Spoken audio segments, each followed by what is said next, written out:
Olá, seja bem-vindo a marcoteles.com.br. Hoje eu quero meditar com você sobre o Salmo 131. O título do salmo é A Humildade do Salmista. É um cântico dos degraus de Davi.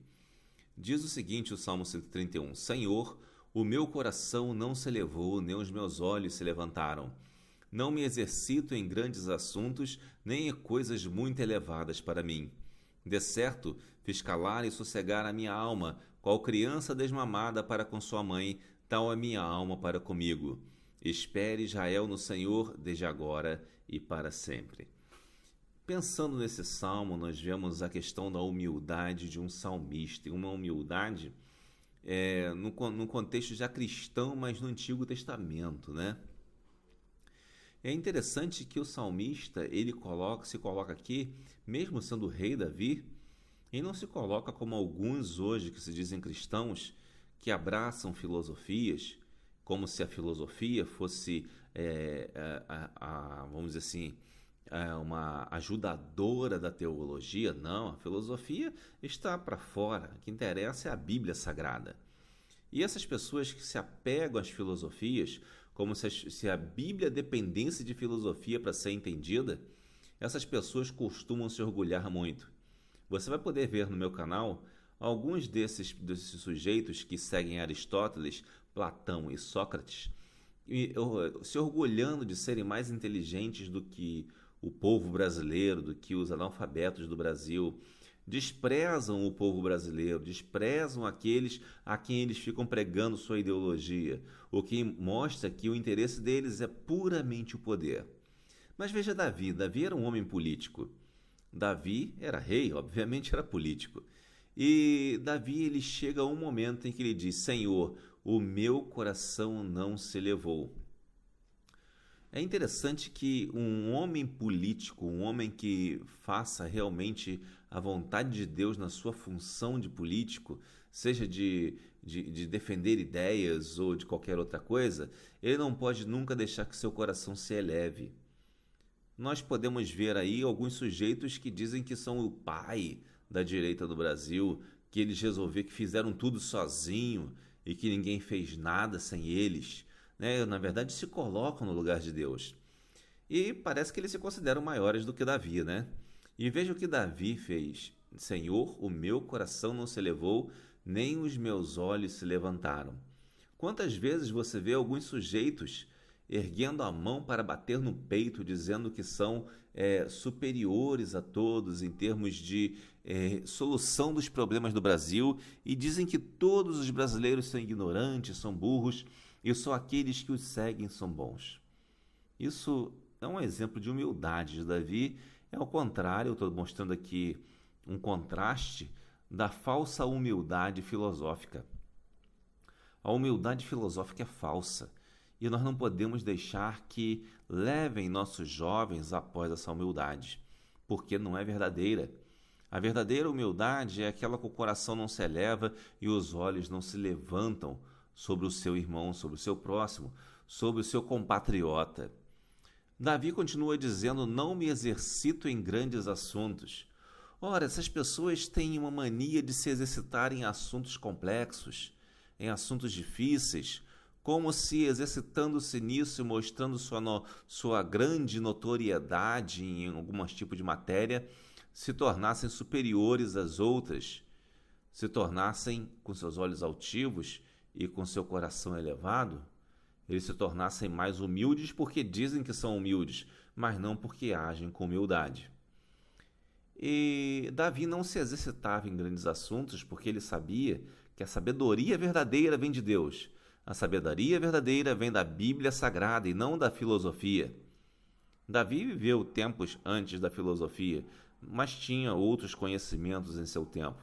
Mesmo assim, Davi não se ocupava disso, ele se ocupava de louvar a Deus, de adorar a Deus, e é isso que nós devemos nos ocupar. Se queremos um Brasil diferente, se queremos a nossa vida pessoal diferente, se queremos a nossa família transformada, devemos automaticamente não pensar em ser grandioso, em pensar tanto em grandes assuntos, como se os grandes assuntos fossem resolver os problemas de nossa vida, de modo geral, de nossa nação, de nossa igreja. Não. O que vai resolver o nosso problema é a nossa humildade perante Deus. Uma humildade verdadeira, que não depende de agressões e de ideias, de xingamentos e coisas do tipo. Davi ainda continua dizendo que ele não se preocupa de grandes assuntos, nem em coisas muito elevadas para mim. Ele reconhecia que existiam coisas que ele não era capaz de alcançar. Mas algumas pessoas pensam que estudaram 40 anos e não sei o quê, e que sabem tanto que todos precisam aprender com ele, porque são todos uns ignorantes. Davi não agia assim. Então, se você é um cristão e sabe quem são esse tipo de pessoa, fuja delas. Elas estão pensando apenas em levar você para a filosofia, para a mesma arrogância que elas têm, são pessoas arrogantes. Não caia nessa esparrela, não caia nisso. Faça como Davi diz aqui. E é interessante, no versículo 2, que Davi ainda diz: de certo, fiz calar e sossegar a minha alma, qual criança desmamada para com sua mãe, tal a minha alma para comigo. Ora, nós devemos nos entregar em Deus, nos entregar para Deus, de uma forma que nos sintamos tão dependentes dele como uma criança depende de sua mãe. Um bebê que mama, ele depende de sua mãe para praticamente tudo. Quando é muito novinho, o único alimento da criança é o leite materno.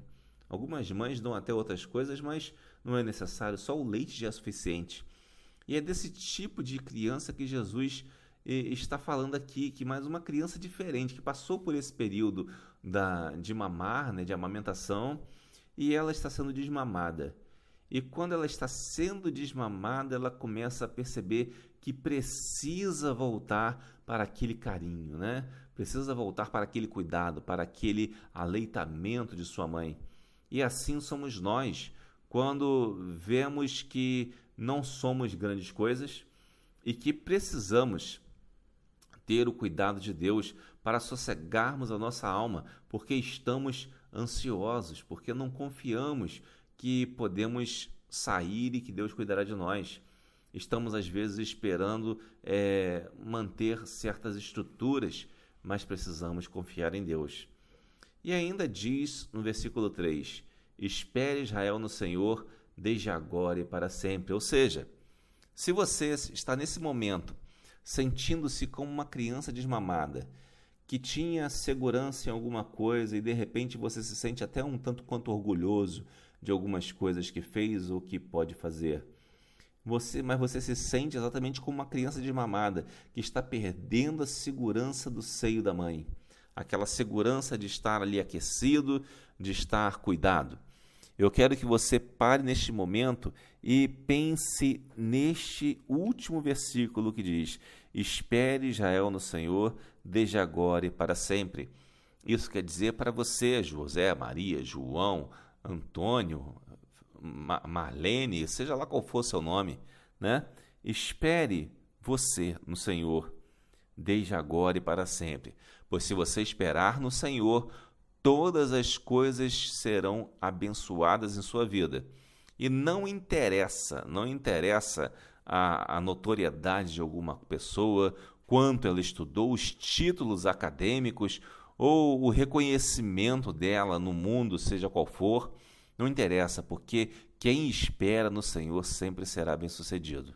Portanto, seja humilde e espere no Senhor, mesmo que você, neste momento, se sinta como uma criança desmamada, que precisa ardentemente buscar o conforto do colo da sua mãe.